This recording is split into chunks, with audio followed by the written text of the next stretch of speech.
ఆంధ్రప్రదేశ్ రాష్ట్ర PCC Congress party PCC అధ్యక్షురాలు మురుసుపల్లి షర్మిల దేశంలోని కాంగ్రెస్ పార్టీ ప్రతిపక్ష నేత అయినటువంటి రాహుల్ గాంధీ గారిని ఢిల్లీలో ఈరోజు పోలీసులు అరెస్ట్ చేస్తే కనీసం ఆ అరెస్టును కూడా ఖండించలేదు ఆంధ్రప్రదేశ్ రాష్ట్ర పీసీసీ అధ్యక్షురాలు మేడం గారు.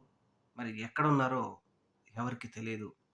ముఖ్యంగా జగన్మోహన్ రెడ్డి గారి మీద ఉన్నది లేనిది అవాకులు చవాకులు మాట్లాడేటువంటి మురుసుపల్లి షర్మిల మరి తన సొంత పార్టీ అధినేత, లోక్సభ ప్రతిపక్ష నేత అయినటువంటి రాహుల్ గాంధీ గారిని ఢిల్లీలో పోలీసులు ఓట్ చోరు గురించి ఎలక్షన్ కమిషన్కు కంప్లైంట్ చేయడానికి ర్యాలీగా పార్లమెంట్ నుంచి ఎలక్షన్ కమిషన్ ఆఫీస్కి వెళ్తే అక్కడ పోలీసులు అరెస్ట్ చేశారు.